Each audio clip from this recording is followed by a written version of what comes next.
Hafatra entin'i Pasteur RATIANARIVO Rabarijaona. Aoka iombavaka sy atoboko. Ny voninahitra ny dia hoanao Andriamanitra raisana ka fanay masina satria lehibe ny fitiavanao sy ny famindramponao. Vedana trapamonjeny izay tratra izao andro izao indray. Tsara ripanao tsara ianao. Biby sy mankalaza anao zahay ary tanterahanay am-pifaliana izany satria aty anatinay tokoa ilay fananao masina. Fanay masina izay miasa, fanay masina izay manavao, fanay masina izay mampatsiahy ny tenin'i Jesosy rehetra. Ianao fanay masina no deraina sy ankalazaina, hitsahoana eram-poeram-panahy amin'izao andro diavina izao. Tompo malalo dia mangataka indrindra ny famindram-po avy aminao satria tsy tanteraka. Diovy amin'ny aranao soa na latsaka atao Kalvari, mbo afaka amin'ny fahotana sy ny tsy fahamarina rehetra. Ary dia trefeno zahay araka ny be ny famindramponao. Misaotra anao fanay masina noho ny fahampatsiavanao rehetra, izay rehetra tokony tanterahinay, izay rehetra tokony saininay, izay rehetra tokony ho averimberinay ao am-panahy, ary ihany koa hifampiarezanay amin'ny androm-piainana rehetra. Misamery araka ny be ny famindramponao, ary dia aoka hosokafanao ny fonay sy ny fananay andrenesanay ny teninao. Mitenena tompo araka ny fompanao, vonintseny sy mpanomponao. Amenaranao Jesosy Kristy avy any Nazareta, nazona manisy mangataka izany vavaka izany, misaotra ray malalo. Aleluia. Amen. Ho amintsika ny fahasoavana mba hampiadanana avy amin'Andriamanitra raisitra sy tompo ary ny fampiraisana avy amin'ny fanay masina. Amen. Ny boky ny Hagai toko faharoa, ny andininy voalohany ka hatramin'ny andininy fahasivy no tenin'Andriamanitra ho amintsika amin'ity andro ity. Hagai toko faharoa, ny andininy voalohany ka hatramin'ny fahasivy. Hagai chapitre 2 verset 1 à 9. Amin'ny anaran'i Jesosy.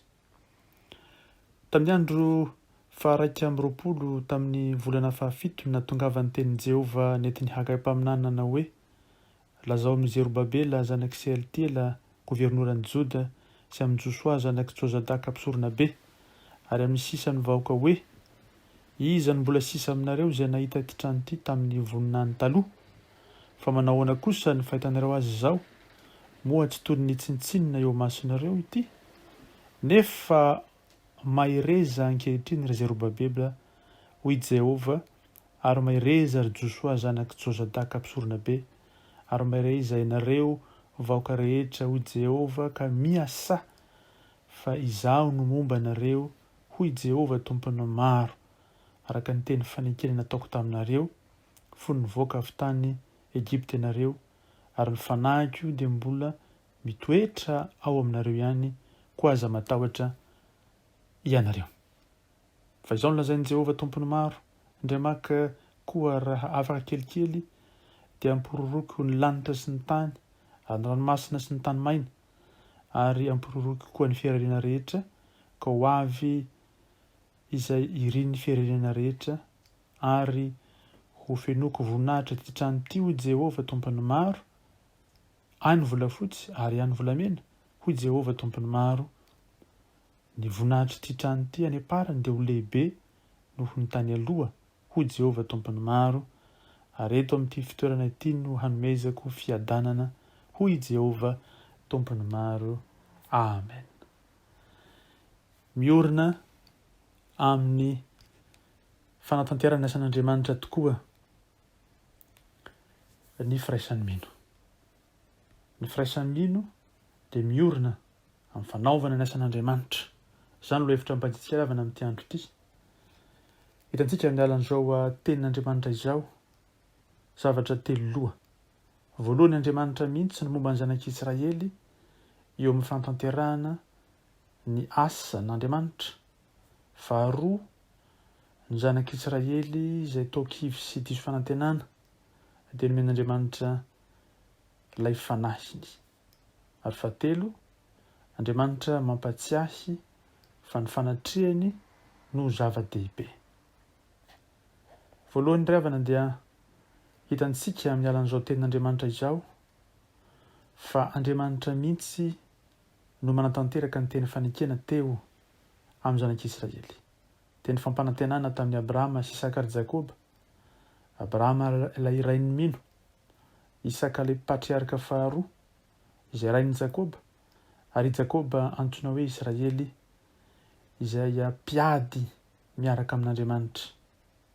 Miorina tamin'izany fanikena nataon'Andriamanitra tamin'ny vahoakany izany ny asa nataon'ny zanak'Israely. Amintsika koa Andriamanitra no momba ny fiangonany. Hanatanterantsika ny teny fanikena amin'ny alalan'i Jesosy Kristy, tompon'ny fanikena vaovao sady mandrakizay.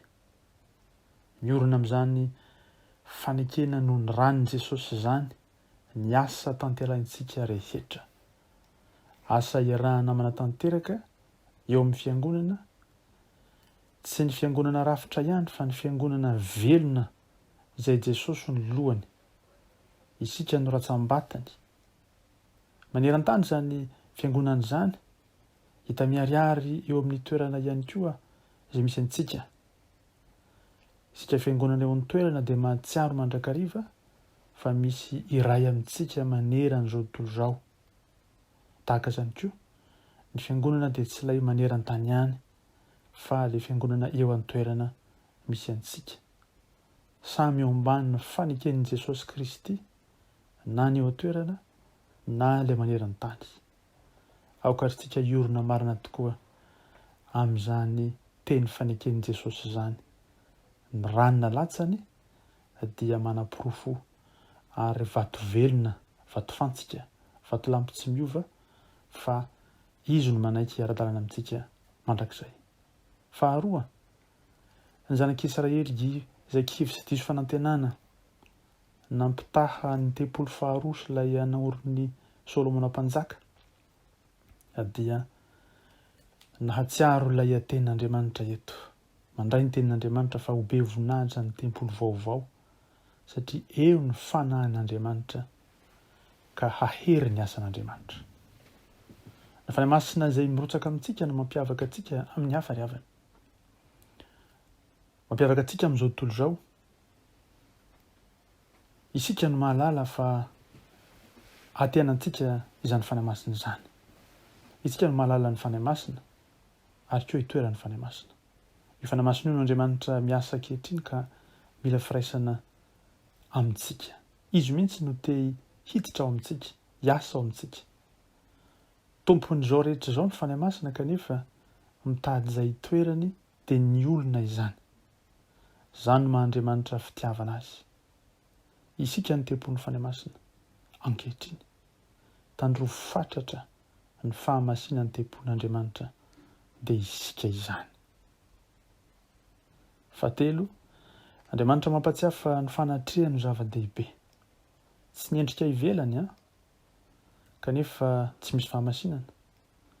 Fa miseho amin'ny fiangonana kosa ankehitriny ny voninahitran'Andriamanitra amin'ny alalan'ny fanatrehany. Fanatrehan'Andriamanitra hoe tsaroantsika ny fanamporofona miariary taon'Andriamanitra eo amin'ireo fanomezam-pahasoavana marobe izay sehony antsika ao amin'ny Korintianina 1:12. Fanomezam-pahasoavana avy amin'ny fanahy masina, asa fanompoana avy amin'ny Jesosy Kristy sy ny herin'ny fanahy masina. Ilay Jesosy avy any Nazareta ve no omem-boninahitra amintsika olony sy ny fiangonana sy eo anivon'izao tontolo izao amin'ny alalantsika, sa olon-kafa sa zavatra hafa? Jesosy avy any Nazareta ve no ivo ny asa rehetra ary ho fitoerantsika amin'ny zavatra rehetra, sa zavatra hafa, sa olona hafa? Aokarisika tsiary fa ny firaisan'ny mpino dia miorina amin'ny fanaovana ny asan'Andriamanitra, indrindra ilay fananganana ny tranony dia ny trano fanahy. Isika izany sy ny fitambarantsika eo an-toerana sy maneran'izao tontolo izao. Mahireza manontany ny tompo amintsika mihery ny fahirezany, miasa sakaiza, milo fosa mafy fa misy tokoa ny tanjona dia ilay paradisa, ny fanjakan'ny lanitra eo amintsika. Ho azy ny voninahitra eo antsika ny fiadanany fa afaka isika. Sotranao Jesosy satria ampatsefina tokoa amin'ity andro ity fa ny firaisanay dia miorina amin'ny fanaovanay ny asanao. Ny asanao dia indrindra ny fananganana ny tranonao, ny trano fanahy, anefany koa izahay zany ny trano iraisanay, ary ny koa ilay rindrina efatra izay natanterahan'ny asanao. Tareo mazaka mipitiavanao zay natanteraka izany rehetra izany, ka hotsaroana isan'andro fa tsy asan'olombelo zany fa asanao. Miasa mahery tompo aty anatinay, ary dia indreto ny mpanomponao anatanteraka ny asanao amin'ity andro ity. Koa ka ilay fanamasina mitaridalana anay, fanampanazava, fanampitaridalana, fanampampahery, fanampambelombelona ny fanahinay miorina tsara eo aminao. Anao ny dera ny aja ny voninahitra ary tompo sy matsaka ny mpanjaka. Fa aminay kosa ny fahasoavana Jesosy Kristy, ny fitiavanao Andriamanitra ray, ny hery ary koa ny fampiraisana avy aminao fanamasina. Aleloia. Amen.